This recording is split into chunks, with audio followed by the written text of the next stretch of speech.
दोस्तों, target with PS Parihar channel में आपका स्वागत है।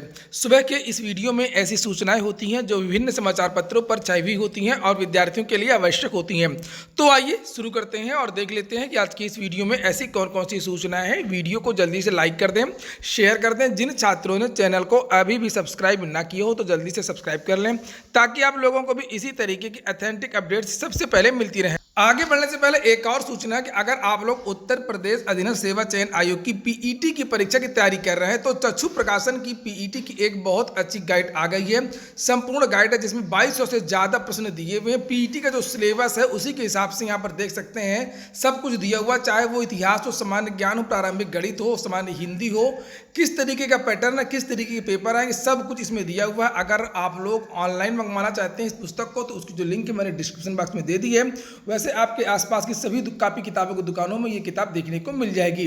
चलिए बात करते हैं सबसे पहले यूपी ट्रिपल एससी से। यूपी ट्रिपल एससी पीईटी का अब प्रदेश व्यापी विरोध हो रहा है। सारे के सारे छात्र अब कह रहे हैं कि यूपी ट्रिपल एससी से पीईटी अब 1 साल के लिए स्थगित कर दिया जाए। ज्यादातर छात्रों को विश्वास नहीं है कि यूपी ट्रिपल एससी के बाद में जो शिक्षक भर्ती इस साल पूरी हो पाएगी। विद्यार्थियों का यह भी मानना है कि जो पीईटी का विज्ञापन आया है सरकार वास्तव में नौकरी देना नहीं चाहती है, केवल 50,000 पदों पर भर्ती का एक शिगुफा छोड़ना चाहती है। अगर वास्तव में सरकार की मंशा होती रोजगार देने की तो वो पहले इन परीक्षाओं की जो तारीख है, जो लंबित परीक्षाएं हैं उनकी तारीख घोषित करती और जो रुके हुए परिणाम है सरकार वो भी जारी करती।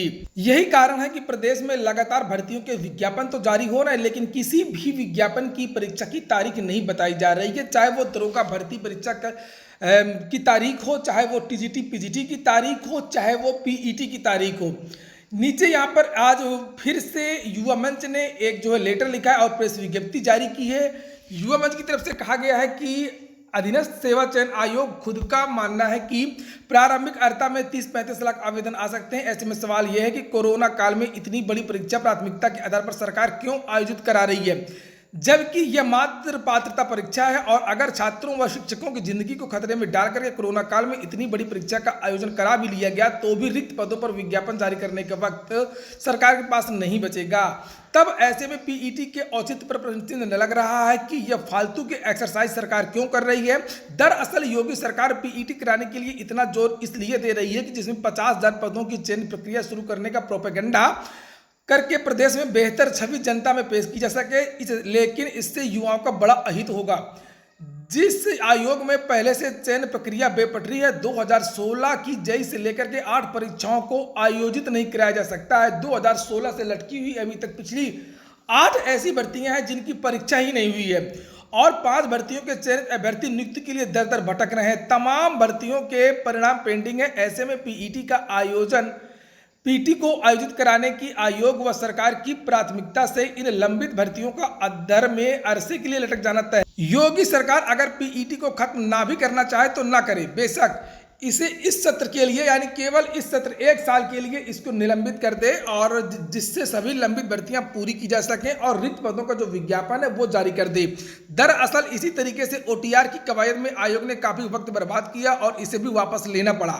यही पीईटी का होगा लेकिन तब तक देर हो चुकी होगी। राजेश सचान। तो युवा मंच जो है लगातार यूपी ट्रिपल एससी के जो छात्र है उनका साथ दे रहा है और पीईटी का विरोध कर रहा है। युवा मंच का यह भी मानना है कि पीईटी जो है कुछ नहीं होगा, वो टीईटी और सीटेट की तरह सर्टिफिकेट होगा। छात्रों को जैसे प्राथमिक शिक्षक भर्ती का विज्ञापन जारी नहीं होता है और हर साल जो है टीईटी होता है, सीटीईटी होता है। कल भी मैंने इसके बारे में वीडियो बनाया था और बहुत सारे लोगों ने कमेंट करके बताया था कि ज्यादातर विद्यार्थियों को यह मानना था कि पीईटी को 1 साल के लिए स्थगित कर देना चाहिए और जितने भी रिक्त पद हैं उनका जो विज्ञापन है वो जल्द से जल्द जारी करके परीक्षाओं की तारीख का ऐलान करना चाहिए।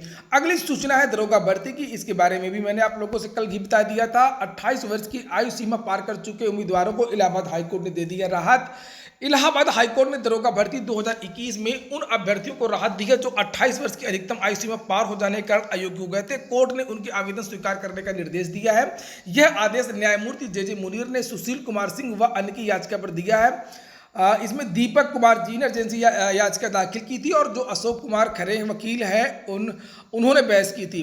लिखा याचिका पर अधिवक्ता तरुण अग्रवाल एवं प्रशांत मिश्र और सरकारी वकील ने पक्ष रखा था। कोर्ट ने पुलिस भर्ती बोर्ड को निर्देशित किया है कि ऐसे याची अभ्यर्थी जिनकी आयु 1 जुलाई 2018 को 28 वर्ष से अधिक नहीं है उनके आवेदन पत्र अंतिम रूप से स्वीकार किए जाएं। यह भी कहा कि ऐसे सभी अभ्यर्थियों का अंतिम परिणाम न्यायालय की अनुमति के बिना घोषित नहीं किया जाएगा।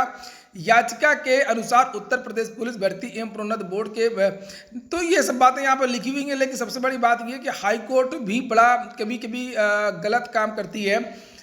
इससे क्या होता है कि लोगों को कमाने का मौका मिलता है, वकीलों की फीस बढ़ जाती है। केवल याची लाभ क्यों दिया गया है, इसमें जनरल ऑर्डर क्यों नहीं दिया जाता है। ज़्यादातर जो ऐसे ऑर्डर आते हैं उसमें कोर्ट को भी ये मालूम है कि ये एक धंधा बन चुका है पैसा इकट्ठा करने का, और अगर इसी तरीके से याची लाभ मिलेगा तो जब आगे आने वाले इस तरीके के जो भी मामले होंगे उसमें ज़्यादा से ज़्यादा लड़के जुड़ना चाहेंगे और उसके बाद में फिर पैसा इकट्ठा होगा, फिर वकीलों की जेब भरेगी और बीच के जो मीडिएटर होते हैं उनकी जेब भरेगी। समझ में नहीं आता है कोर्ट आखिरकार इस तरीके के निर्णय क्यों देती है, लगातार इस तरीके के निर्णय दे रही है। हालांकि ये केवल अंतरिम ऑर्डर है, फाइनल ऑर्डर ये नहीं है। फाइनल ऑर्डर आएगा बाद में, अभी 15 जून इसकी डेट लगी हुई है। और लाखों अभ्यर्थी जो है वो कैसे मुकदमा कर सकते हैं। बहुत सारे अभ्यर्थी ऐसे जिनके पास पैसे नहीं है, सरकार की गलती है और भुगते हैं छात्र। अगर सरकार की गलती नहीं होती तो ये जो छात्र हैं जिनको राहत मिली है, इनको राहत कैसे मिलती। हाई कोर्ट सुप्रीम कोर्ट के खिलाफ बोलोगे कुछ तो जेल जाओगे, न्यायालय की अवमानना होगी। फिलहाल देखते हैं विद्यार्थियों ने क्या तर्क रखा है। लिखा है कि जब कि राज्य सरकार ने 2017 में सुप्रीम कोर्ट में कहा था कि हम 3000 पदों पर हर साल भर्ती निकालेंगे, आश्वासन का अनुपालन नहीं करने से कई योग्य अभ्यर्थी आयु सीमा पार करने के कारण अयोग्य हो गए हैं। सुप्रीम कोर्ट ने ऐसी भी परिस्थिति में पुलिस आरक्षी भर्ती 2018 में अभ्यर्थियों को आयु सीमा में छूट प्रदान की थी। ऐसे में याचियों को भी आयु सीमा में छूट देते हुए उन्हें भर्ती प्रक्रिया में शामिल करने के निर्देश दिया जाए। राज्य सरकार की ओर से कहा गया था कि भर्ती प्रक्रिया में शासन की ओर से कोई देरी नहीं है, क्योंकि 2016 के विज्ञापन से संबंधित विवाद का निस्तारण हाईकोर्ट ने 11 सितंबर 2019 को किया था और मामला अभी सर्वोच्च न्यायालय में लंबित है। इस पर याचियों की ओर से कहा गया था कि वह विवाद 2016 की भर्ती से संबंधित है और वर्ष 2017 से 2020 तक भर्ती के आयोजन पर कोई भी रोक नहीं थी। अगली सूचना है टीजीटी पीजीटी एग्जाम डेट की। प्रतियोगी छात्र मोर्चा की तरफ से बताया गया है कि टीजीटी और पीजीटी के जो एग्जाम है वो अगस्त सितंबर के महीने में हो सकता है। प्रतियोगी छात्र मोर्चा के अध्यक्ष विकी खान, उन्होंने एक विज्ञप्ति जारी करी है, एक पोस्ट किया है उन्होंने और लिखा है कि माध्यमिक शिक्षा सेवा चयन बोर्ड के नए विज्ञापन की तैयारी कर रहे हैं प्रतियोगी छात्र भाइयों बहनों को बताना चाहूंगा कि अगर कोविड-19 की स्थिति ठीक ठाक रही, आपकी परीक्षा अगस्त माह एवं सितंबर माह में संभावित है। प्रतियोगी छात्र मोर्चा बहुत जल्दी अध्यक्ष महोदय माध्यमिक शिक्षा सेवा चयन बोर्ड को एक ज्ञापन भी देगा। इसलिए जो छात्र टीजीटी और पीजीटी के हों वो अपनी पढ़ाई करते रहें लगातार, कभी भी आपकी जो तारीखें वो घोषित की जा सकती हैं। अगली कुछ सूचनाएं उत्तर प्रदेश लोक सेवा आयोग की हैं। पूर्व आईपीएस अधिकारी अमिताभ ठाकुर ने भी पत्र लिखा है कि सीबीआई चाहती है यूपीपीएससी के कुछ कर्मचारियों पर एफआईआर करना, अभियोजन चलाना और उसकी अनुमति सरकार नहीं दे रही है, तो सरकार अनुमति दे जिससे भ्रष्टाचारी जेल जाएं और उन पर एफआईआर हो सके। यहाँ पर लिखा हुआ है कि उत्तर प्रदेश लोक सेवा आयोग की भर्ती परीक्षाओं की जांच कर रही सीबीआई को प्रदेश सरकार से अभियोजन स्वीकृति मिलने का इंतजार है ताकि भर्तियों में धांधली के लिए जिम्मेदार लोगों पर सीधी कार्रवाई की जा सके। इस मामले पर अब पूर्व आईपीएस अधिकारी अमिताभ ठाकुर और समाजसेवी नूतन ठाकुर ने मुख्यमंत्री को पत्र लिख करके सीबीआई को तत्काल अभियोजन स्वीकृति की मांग की है। तो अब देखते हैं सरकार अनुमति देती है या नहीं देती है। काफी दिन से ये मुद्दा लगातार आ रहा है। 3 साल से सीबीआई जांच हो रही है, लेकिन सीबीआई जांच के मतलब कुछ नहीं, और ये सभी को पता है कि जो है इसमें जो सरकार है वो सहयोग नहीं कर रही है। लोक सेवा आयोग के जो अधिकारी हैं वो सीबीआई का सहयोग नहीं कर रहे हैं। पहले विद्यार्थियों ने सीबीआई जांच की मांग की थी। जब सीबीआई जांच सरकार को शुरू करवाना पड़ा तो सरकार ने अनुमति दी और उसके बाद में विद्यार्थी मांग कर रहे हैं। कोर्ट भी विद्यार्थी गए थे कि सीबीआई की जो जांच है उसमें तेजी आए। इसके बाद में जो अगली सूचना है वो है चिकित्सा एवं स्वास्थ्य सेवा विभाग एलोपैथी में विभिन्न प्रकार के 3620 पदों पर भर्ती के लिए 28 मई से ऑनलाइन आवेदन शुरू हो गए हैं। उत्तर प्रदेश लोक सेवा आयोग ने बृहस्पतिवार को इस भर्ती के लिए संक्षिप्त विज्ञापन जारी कर दिया है। शुक्रवार को आयोग की वेबसाइट पर विस्तृत विज्ञापन जारी कर दिया गया है और इसी के साथ आवेदन की जो प्रक्रिया है वो शुरू हो जाएगी। आयोग के नवनियुक्त अध्यक्ष संजय श्रीनेत के कार्यकाल में कोई नई भर्ती शुरू करने के लिए पहला विज्ञापन होगा। तो लोक सेवा आयोग से एक डॉक्टरों का बहुत सारे पदों का एक जो विज्ञापन आया हुआ है, आप लोग वहाँ पर जाकर के जो ऑफिशियल नोटिफिकेशन है उसको डाउनलोड कर लें, योग्यता के अनुसार उस पर आवेदन कर दें। जिन पदों की यहाँ पर बात है ये अलग अलग पद लिखे हुए हैं, किन किन पदों पर भर्ती होनी है। गायनकोलॉजिस्ट प्रसूति रोग विशेषज्ञ के 590 पद हैं। एनेस्थेटिस्ट निश्चेतक के 590 पद हैं, पीडियाट्रिशियन के 600 पद हैं, रेडियोलॉजिस्ट के 75 पद हैं, पैथोलॉजिस्ट के 75 पद हैं, जनरल सर्जन के 590 पद हैं। तो यहाँ पर अलग अलग विवरण दिया है, आप लोग आवेदन कर सकते हैं। वहीं पर अब्दुल कलाम टेक्निकल यूनिवर्सिटी लखनऊ विश्वविद्यालय भाषा विश्वविद्यालय में परिणाम जारी कर दिए गए हैं और अब रिजल्ट पर काम शुरू हो गया अलग अलग विश्वविद्यालयों द्वारा, अलग अलग संस्थाओं के द्वारा। और लिखा, कोरोना संक्रमण के कारण काफ़ी दिनों से सेमेस्टर व अन्य परीक्षाओं के परिणाम का इंतजार कर रहे विभिन्न विश्वविद्यालयों के अभ्यर्थियों का इंतजार अब समाप्त हो रहा है। Doctor APJ Abdul Kalam technical university Lucknow विश्वविद्यालय भाषा विश्वविद्यालय ने कुछ कोर्सों के परिणाम जारी कर दिए हैं, बाकी के भी जल्द जारी हो जाएंगे। कोरोना का जो असर है वो धीरे धीरे अब समाप्त हो रहा है और बहुत जल्दी जो संस्थाएं अपना काम करना शुरू करेंगी और जितनी भर्ती बोर्ड है वो परीक्षाओं की जो तारीख है वो भी घोषित कर सकते हैं। लिखा, कोरोना कर्फ्यू में ढील पर आज होगा फैसला, यूपी में संक्रमण की रफ्तार धीमी, मिल सकती है छूट। कोरोना संक्रमण की रफ्तार धीमी पड़ने के कारण यूपी सरकार आंशिक कोरोना कर्फ्यू में ढील देने पर विचार कर रही है। प्रदेश में संक्रमितों की संख्या में कमी व रिकवरी रेट में सुधार के बाद माना जा रहा है कि 31 मई के बाद सरकार चरणबद्ध तरीके से कुछ पाबंदियां हटा सकती है। 1 जून से बाजार आदि खोलने तथा सरकारी व निजी दफ्तरों को भी सीमित संख्या में कर्मचारियों की उपस्थिति के साथ खोलने का आदेश जारी किया जा सकता है। इस पर फैसला शनिवार को मुख्यमंत्री योगी आदित्यनाथ की अध्यक्षता में टीम 9 की बैठक में होने की उम्मीद है। तो इसके बारे में आज मीटिंग है और देखा जाएगा कि सरकार इसमें कितना छूट देती है। लिखा कि रात्रि और साप्ताहिक कर्फ्यू यानी कि शनिवार रविवार का कर्फ्यू या नाइट कर्फ्यू लागू रह सकता है। एसएससी की अगली सूचना, एसएससी 2020 की परीक्षाएं तो हुई नहीं है, 2021 की कब होंगी कुछ पता नहीं है। 2-4 साल से एसएससी भी खूब लापरवाही कर रहा है और लगातार विवादों में रहता है एसएससी। और लिखा है कि कर्मचारी चयन आयोग को पूरी करनी है 2020 की दर्जन भर से अधिक बड़ी परीक्षाएं। कोरोना के कारण लगातार दूसरे साल भी परीक्षाएं प्रभावित हैं। कोरोना संक्रमण के चलते कर्मचारी चयन आयोग की परीक्षाएं लगातार दूसरे वर्ष भी प्रभावित हुई हैं। हाल यह है कि अभी 2019 व 2020 की परीक्षाएं पूरी नहीं हो सकी, ऐसे में 2021 की परीक्षाएं कब होंगी पता नहीं है। 2020 की लंबित परीक्षाओं में सीजीएल, तो ये बहुत सारी परीक्षाएं हैं, चाहे वो सीजीएल हो, चाहे सीएचएसएल हो, चाहे वो एमटीएस हो या केंद्रीय सुरक्षा बलों की जो कांस्टेबल जीडी की भर्ती है, बहुत सारी जो भर्तियां वो लंबित हैं। कुल मिलाकर के इस सरकार के कार्यकाल में जो यूपी का हाल है वही हाल एसएससी का भी हो गया है। यहाँ पर लिखा हुआ है कि जो परीक्षार्थी हैं वो निराश हैं। लगातार दूसरे वर्ष कोरोना ने उम्मीदों पर पानी फेर दिया है। पहले से खुद ही बेपटरी थी एसएससी और उसके बाद में अब कोरोना आ गया है। वहीं पर लिखा हुआ है कि एएनएम के 4100 पदों पर भर्ती का रिजल्ट अटका है। राष्ट्रीय स्वास्थ्य मिशन में 4100 पदों पर भर्ती की प्रक्रिया लटकी पड़ी है। जनवरी 2021 में इसके लिए प्रवेश परीक्षा भी हुई थी, लेकिन अभी तक रिजल्ट ही घोषित नहीं किया गया। जबकि कोरोना काल में प्रदेश में अस्पतालों में आउटसोर्सिंग से कर्मचारियों की नियुक्ति की जा रही है। तो सरकार इधर भी ध्यान दे, डॉक्टरों के लिए ध्यान दे, नर्सों का ध्यान दे, एएनएम जीएनएम का ध्यान दे, तो इससे जो है जनता को भी फायदा होगा और लोगों को भी रोजगार मिले। अगली सूचना है नई प्राथमिक शिक्षक भर्ती की। लिखा, प्राथमिक शिक्षक भर्ती के लिए 1 जून को ट्विटर पर आर पार की लड़ाई है। ट्विटर पर लगातार विद्यार्थी मांग कर रहे हैं और सरकार ट्विटर पर भी अंकुश लगाना चाहती है।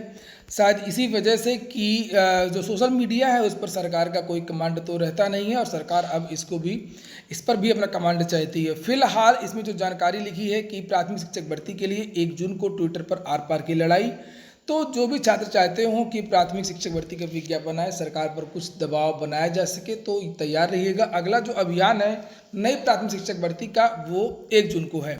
अंतिम सूचना जो है वो ओएमआर सीट में किया गया बदलाव, किया गया खेल। लिखा, सहकारिता भर्ती घोटाले की जांच कर रही एसआईटी को पुख्ता सबूत मिल गए हैं कि अधिकारियों और आईएएस और नेताओं की गठजोड़ ने मेधावियों को परीक्षा से दूर करने की बड़ी साजिश रची है। जो अभ्यर्थी अच्छे नंबर पाकर के मेरिट में ऊपर आ रहे थे उनकी ओएमआर सीट पर सही उत्तर वाले विकल्पों के अगल बगल एक और गोला बना दिया है ताकि वे मेरिट से दूर हो जाए। ये तो और बड़ी बात हो गई।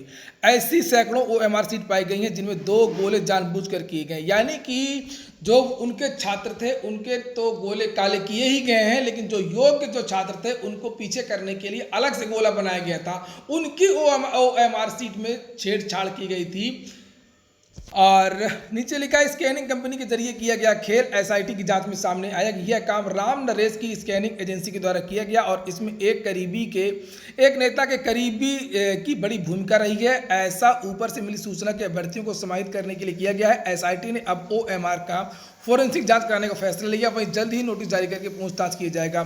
सरकार बदली तो बदल गए भर्ती होने वाले इलाके।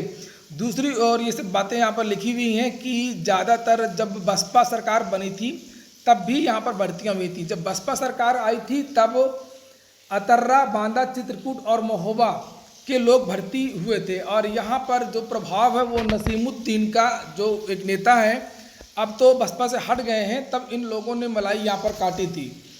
उसके बाद में जब सरकार बदली, सपा की सरकार आ गई, तो इन जिलों के चयनित सपा सरकार में केवल इटावा, सैफई, कन्नौज, आजमगढ़ और फर्रुखाबाद, ये समाचार पत्र की न्यूज़ है। और ये मैं ऐसे नहीं बता रहा हूँ कि अपने मन से, जैसे सामान्य तरह से लोग बात करते हैं कि नहीं इटावा वालों का होता रहा, सैफई वालों का होता रहा है, और जो पूर्वी उत्तर प्रदेश हैं, जो दूसरे जो ज़िले हैं वहाँ के छात्रों का, तो सब अपने अपने जो ज़िले हैं वहाँ के लोगों का भ्रष्टाचार किया है और उनसे जो है पैसे लेकर के खूब बेची हैं, खूब सीट बेची हैं, पद बेचे हैं, जम करके भ्रष्टाचार हुआ है। इसे आप लोग देख लें कि ये जो सरकारें हैं, जो पूर्व की जो सरकारें हैं, वो भी कितना भ्रष्ट रही हैं। तो ऐसा नहीं हो सकता है कि बाबूराम कुशवाहा और नसीमुद्दीन बिना मायावती को बताए ये सब काम करते रहे हों, और ऐसा भी नहीं है कि अखिलेश यादव को बिना बताए शिवपाल यादव ये सब पूरा काम करते रहे हों। आप तो ठीक है दोस्तों, ये हो गया आज का वीडियो अगर आपको अच्छा लगा हो तो लाइक कर दें। जिन छात्रों ने चैनल को सब्सक्राइब ना किया, सब्सक्राइब कर लें। पूरा वीडियो सुनने के लिए बहुत बहुत धन्यवाद।